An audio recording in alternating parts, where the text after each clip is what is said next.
el panel compuesto por Lilian, Juan Acosta, el ingeniero José Israel Cuello, se nos une Junior Espinosa, y yo creo que el ingeniero Cuello es la persona más adecuada para hablarnos de nuestro siguiente invitado. No hay que presentarlo mucho, se trata de Eulogio Santaella.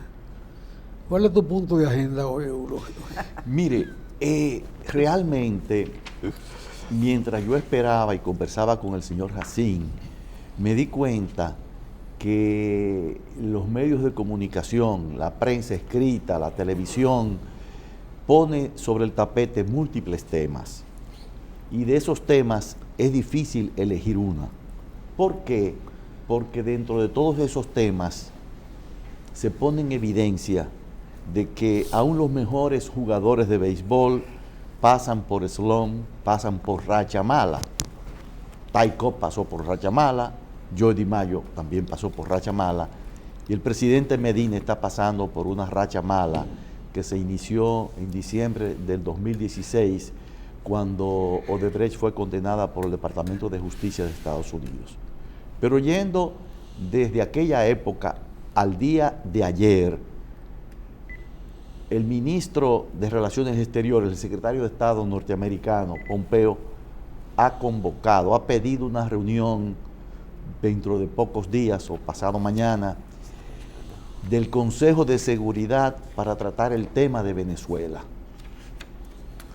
Qué convocatoria tan inoportuna para el presente político del presidente Danilo Medina, en donde nuestro prestigioso representante ante el Consejo de Seguridad de Naciones Unidas, José Singer, va a tener que tomar posición en nombre de la República Dominicana acerca de Venezuela, en donde está, no digamos Rusia, pero sí está China y Estados Unidos. ¿Qué va a hacer la República Dominicana cuando tiene pendiente algo que se mencionó en Beijing de que había 600 millones de dólares? Ya Rusia y China endosaron el gobierno del presidente Maduro, y el secretario de Estado habló ayer del expresidente Maduro. Entonces es un momento muy conflictivo. Sí, pero el Estado Dominicano ya fijó posición al respecto de la crisis de Venezuela de hoy. No reconoce al gobierno de Maduro. Pero ayer dijo el canciller que definitivamente proponen el diálogo y la concertación. Es decir, estoy en una cosa, pero también estoy en otra. Entonces va a ser un momento muy difícil.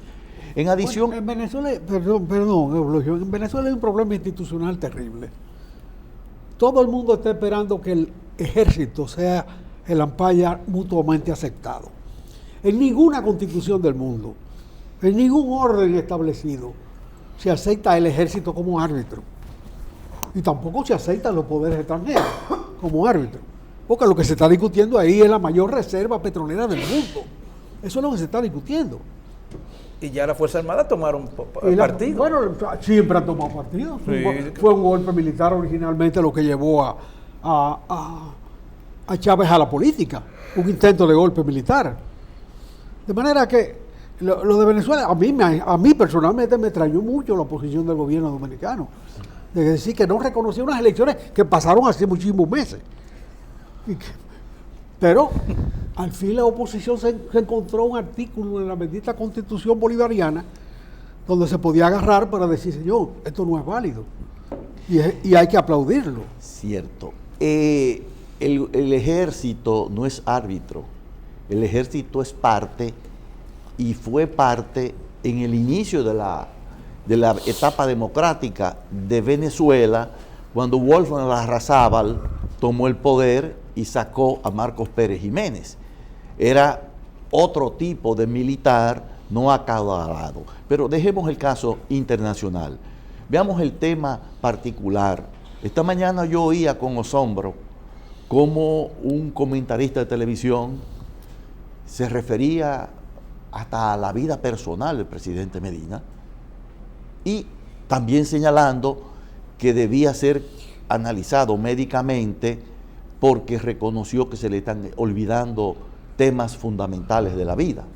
Pero no quiero yo concentrarme en eso. Dedicaré 2 minutos a conversar sobre el artículo nuestro que salió en el periódico impreso Hoy y en el periódico digital Acento. Se llama Deportados los Nini y los Sino. ¿Qué resulta? El presidente Medina concentró su atención en señalar que había violencia, que había inseguridad, que había delincuencia, que había narcotráfico, en función de la llegada de deportados desde Norteamérica.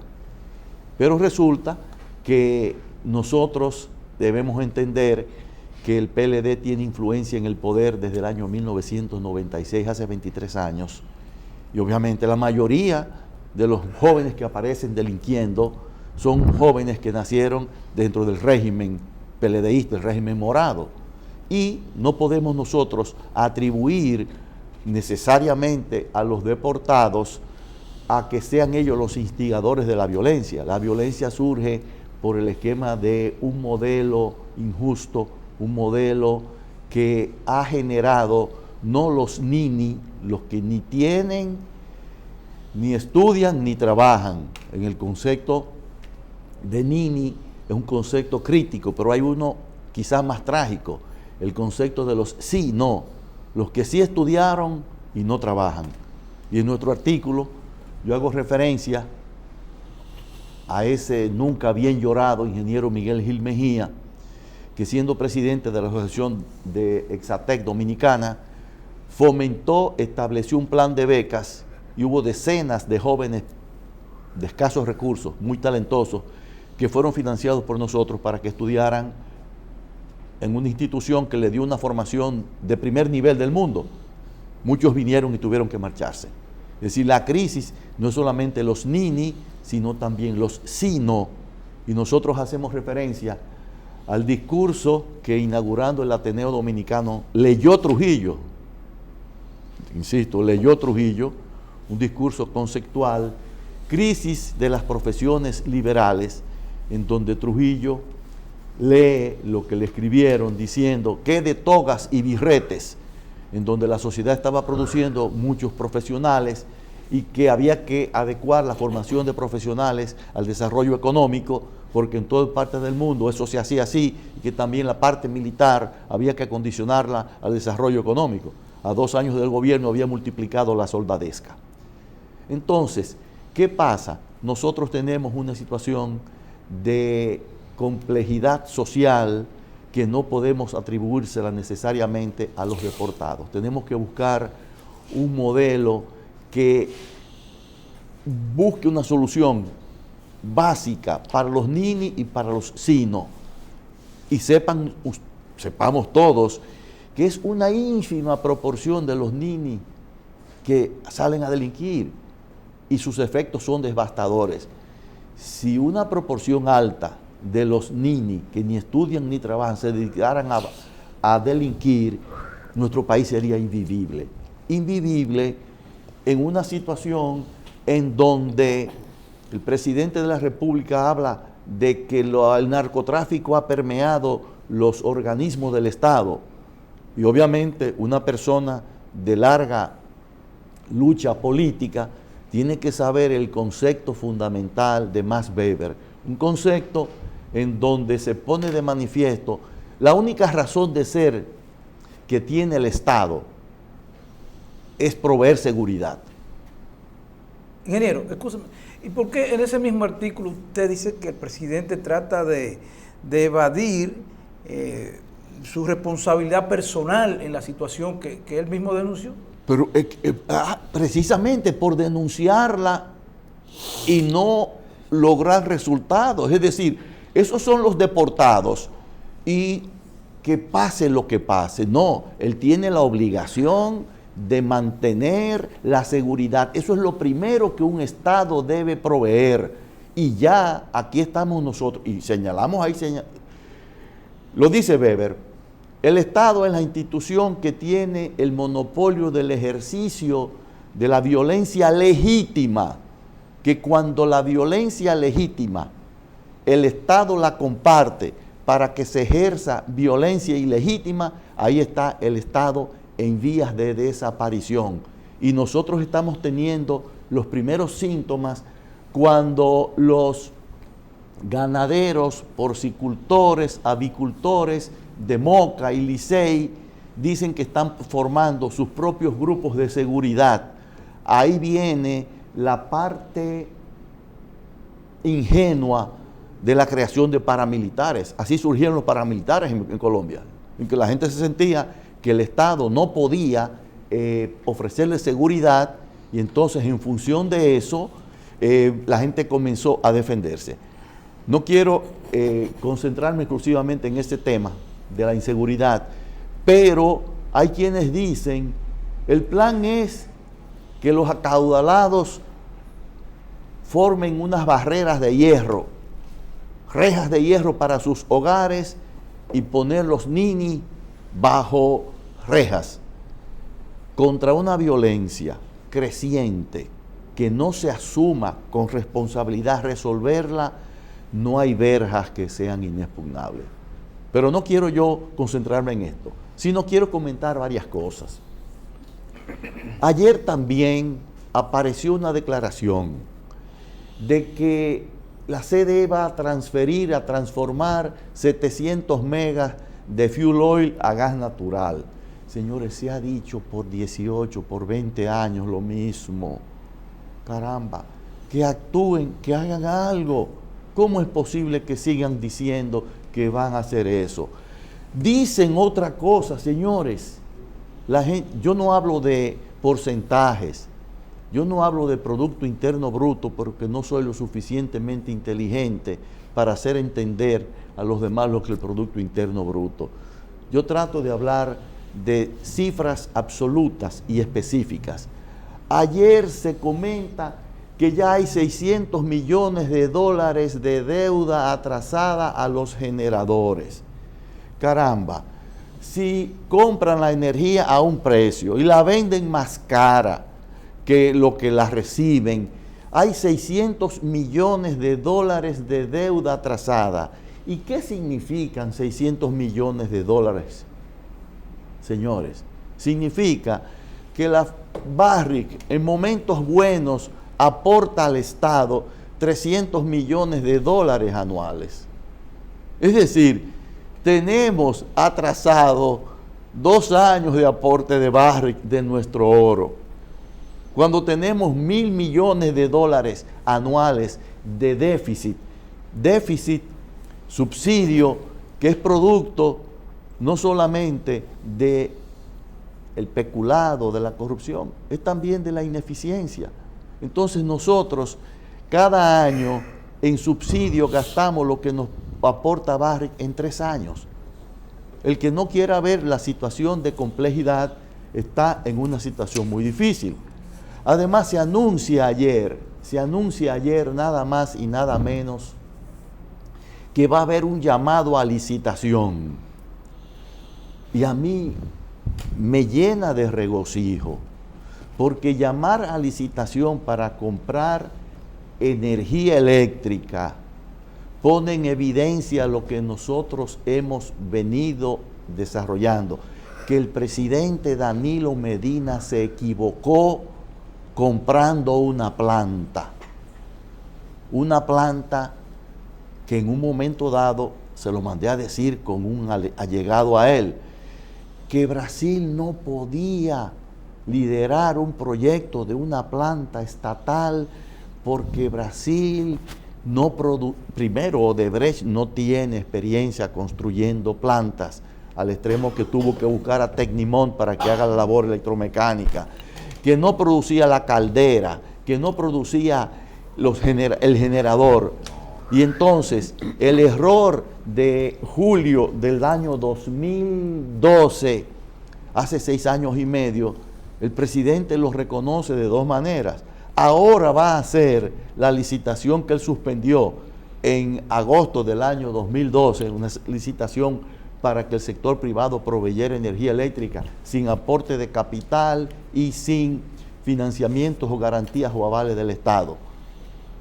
Ahora vuelve a eso, y no solamente eso, en el camino reconoce su fracaso y decide, él decía, no es posible que no se haga una planta, la planta tiene que ser estatal.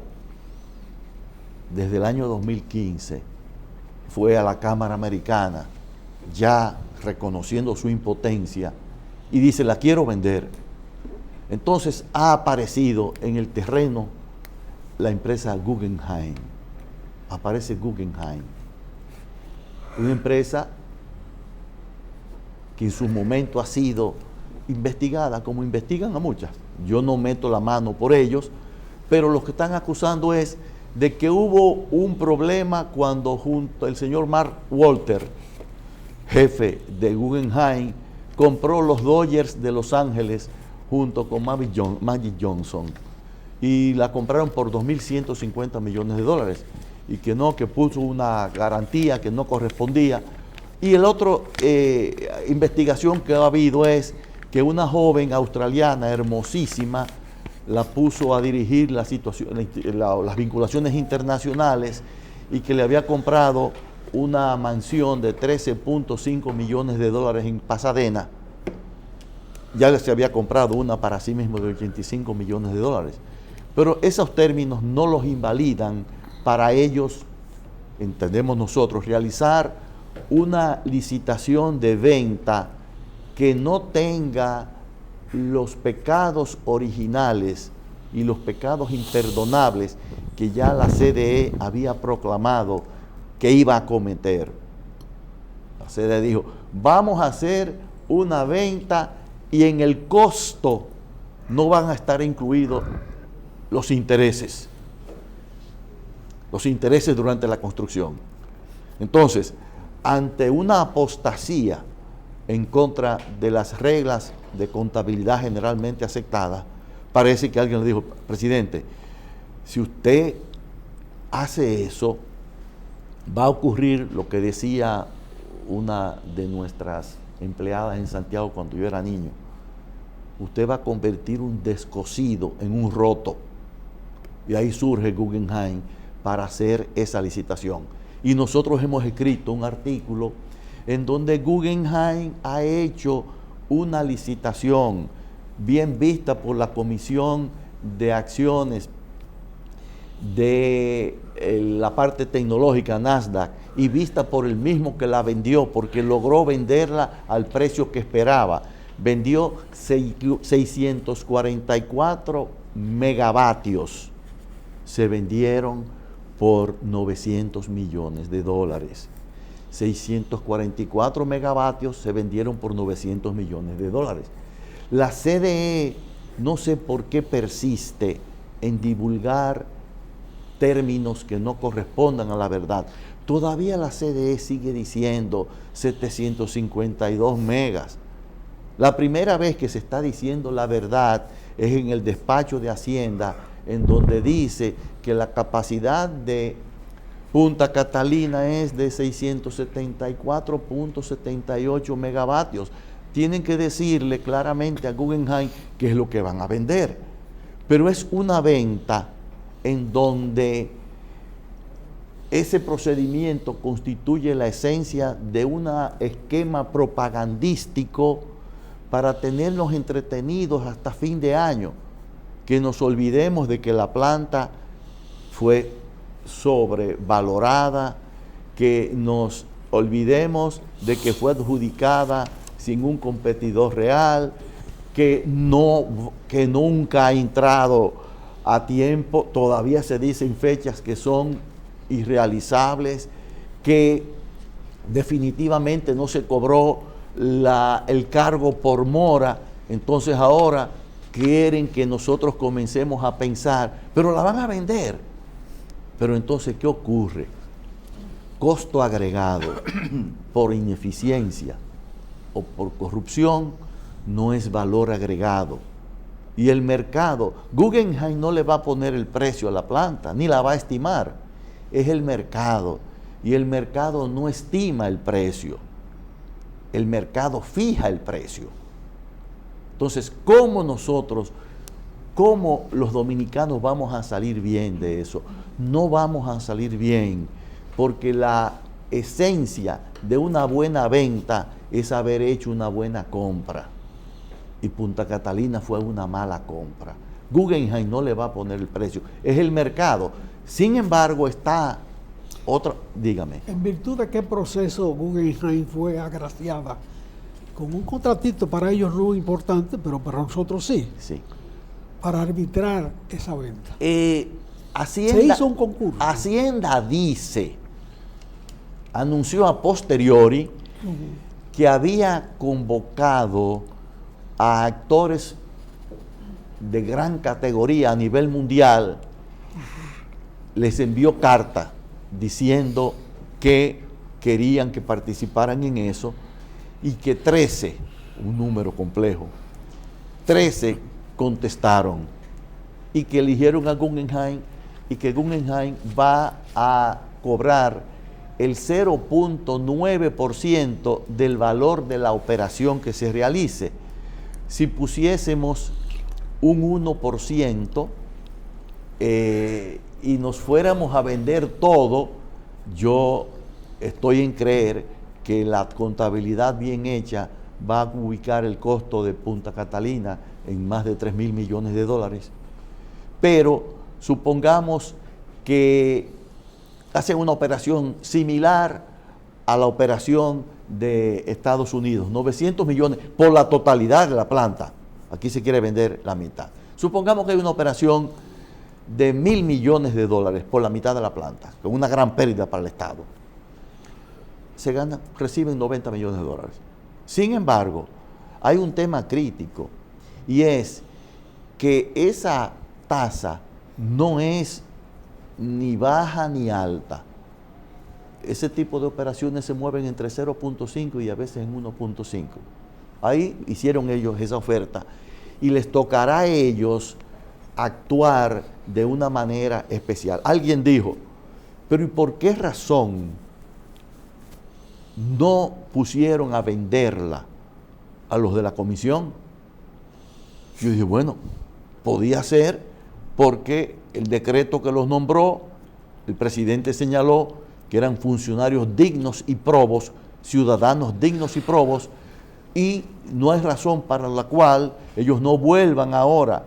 Si tasaron que la compra fue buena, ahora pueden ser también actores de decir que se va a vender en tanto, máxime que ellos pueden volver, porque ahí sí es verdad que la reelección no está prohibida.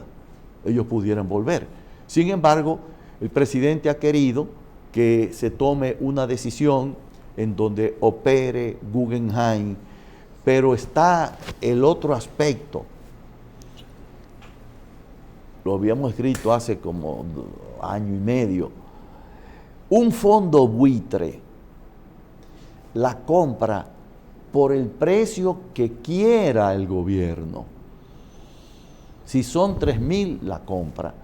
Si son 4.000, la compra. La compra. Pero, ¿por qué? Porque el gobierno es juez y parte. Te la vendo en 4.000 millones, pero tú tienes que darme un PPA, un acuerdo de compra de energía para yo recuperar mi inversión y obtener una lícita, una apropiada, una legítima rentabilidad. Entonces, cuando se fue al Senado a buscar la aprobación del financiamiento para Punta Catalina, la comisión de funcionarios muy bien retribuidos señaló que el precio del kilovatio hora iba a ser de 9.8 centavos. Luego el presidente, aún después de haberse hablado del sobrecosto de 708 millones por un acto de prestidigitación ante la Asamblea Nacional, dijo que el precio era 7.5 centavos. Y yo dije en una carta que le mandé al presidente, ¿cómo es posible que si sube el costo de inversión va a bajar el precio de venta? Porque el costo de la generación. Entonces, ese va a ser un tema fundamental que la ciudadanía tiene que estar atento. Porque se puede vender, dizque por un precio alto, pero pagando nosotros un una penalización en el precio de venta del kilovatio hora. Entonces, ingeniero, ¿qué usted recomienda? ¿Que el gobierno se quede administrando la planta o que la venda? Mire, si a mí me dicen qué haría yo con Caín,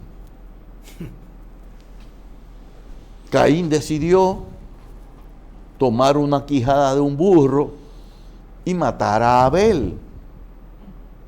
Después de cometido ese hecho, ¿qué haría usted?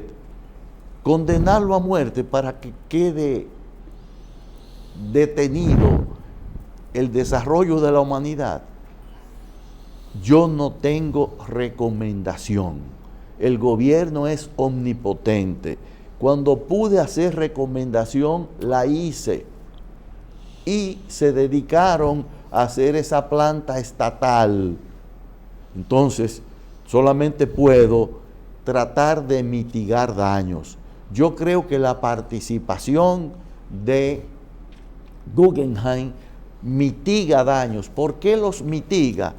Porque si bien puedes recibir ofertas por debajo del costo, van a ser un gran aporte al futuro dominicano, en que se va a poner en evidencia que en el proyecto de mayor inversión de la historia se manejó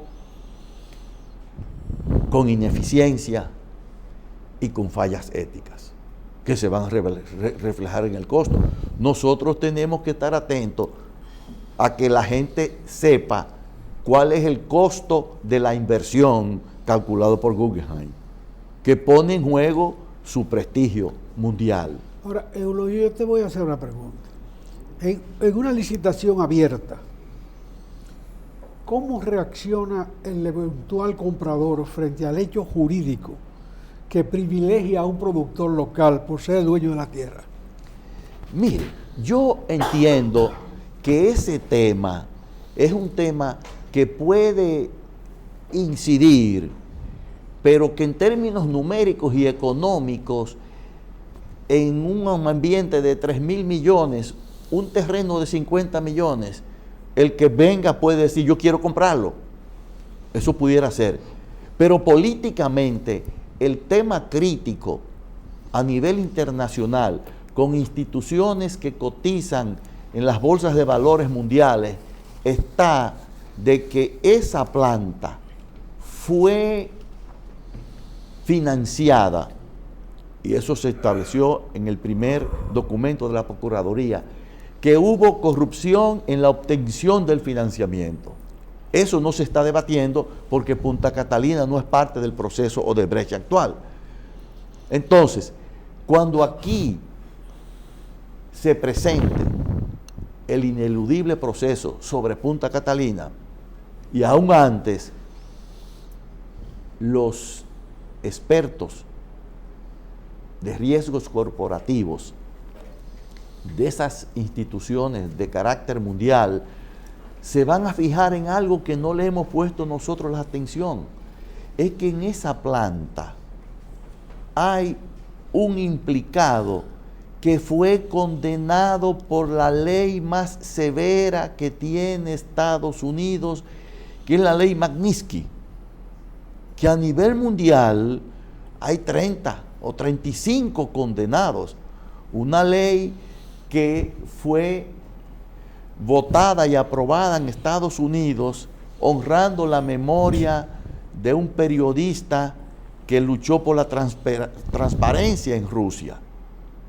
Entonces, aquí Punta Catalina está tangencialmente tocada por la ley Magnitsky. Vamos a ver qué es lo que va a ocurrir.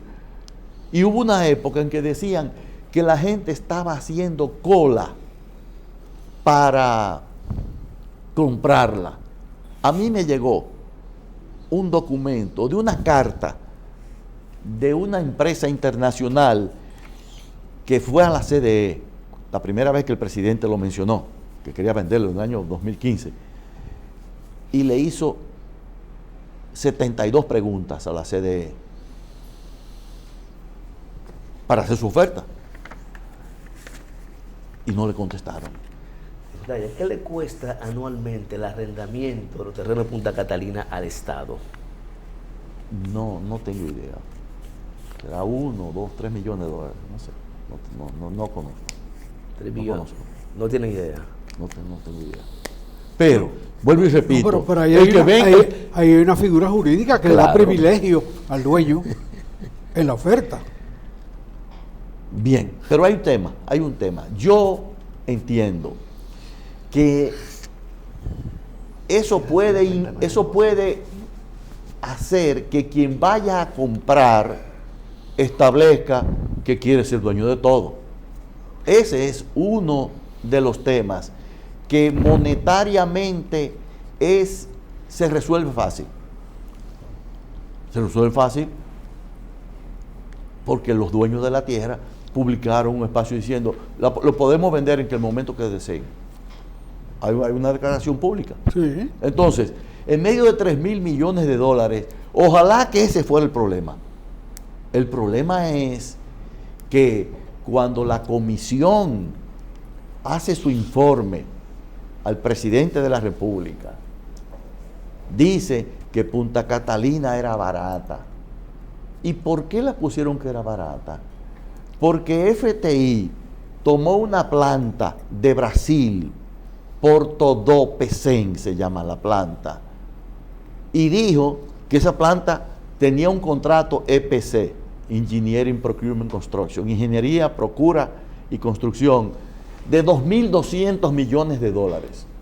2.200, está en el informe. Esa fue de las plantas que tomó en consideración. Y resulta que en el informe oficial, reporte anual del 2008 de la empresa Tecnimont, contratista de Punta Catalina, dice que Porto do Pecém el contrato fue de 900 millones de dólares. O sea, la competitividad en precio de Punta Catalina está basada en datos que no responden a la verdad. Le pusieron a 2.200 cuando el mismo Tecnimont, que fue el contratista, dice que fue 900.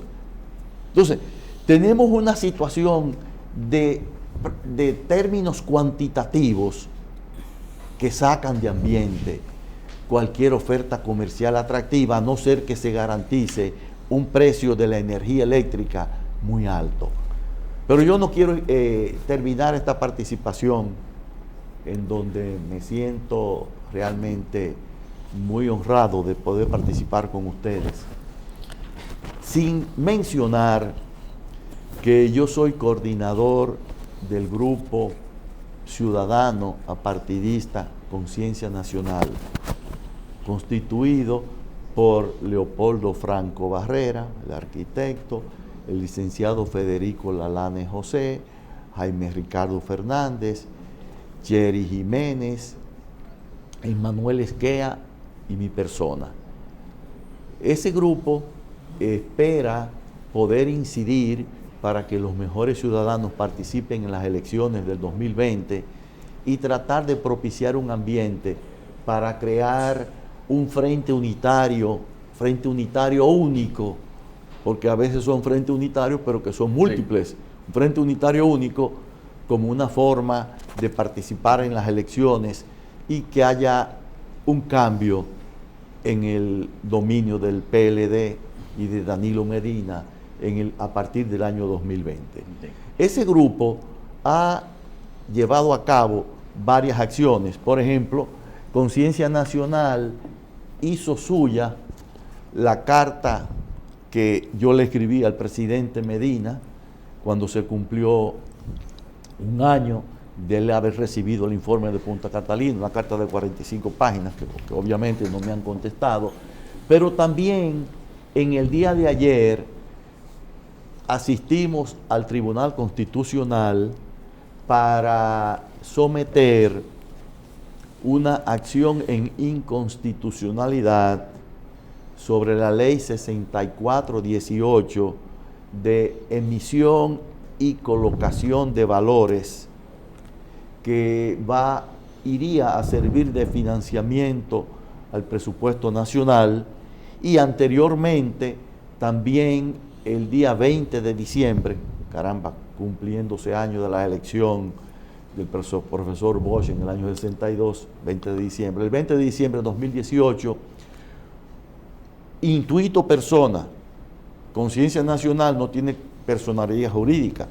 Intuito Persona, los 6 miembros del Comité Gestor de Conciencia Nacional, sometimos una acción en inconstitucionalidad sobre la ley 6118 del presupuesto nacional, en aquel momento basado en el hecho de que han aprobado esa ley inconstitucionalmente porque la aprueban a paso de vencedores el mismo día declarada de urgencia, y la Constitución establece que la ley declarada de urgencia se realiza la aprobación en una convocatoria de ese día, y se hace una convocatoria para después. No se puede hacer la convocatoria para el mismo día. Lo mismo ha ocurrido con con la 6418, y además se viola en la 6418 de emisión de bonos la indelegabilidad. El Congreso delega en el presidente, el Poder Legislativo delega en el Poder Ejecutivo el manejo de esas emisiones. Bien, ingeniero, estamos ya en nuestra necesidad de despedir el programa, pero nos quedamos entonces con ese tema para un próximo encuentro, y así para hablarlo ya con más despacio y el tiempo que se merece. Entonces, ingeniero, bueno, el tiempo es un dictador y tenemos a veces que someternos a él. Gracias por venir, y a ustedes las gracias por estar en sintonía con Revista 110. El video lo colgamos en YouTube después del mediodía, y en la noche se repite en Coral.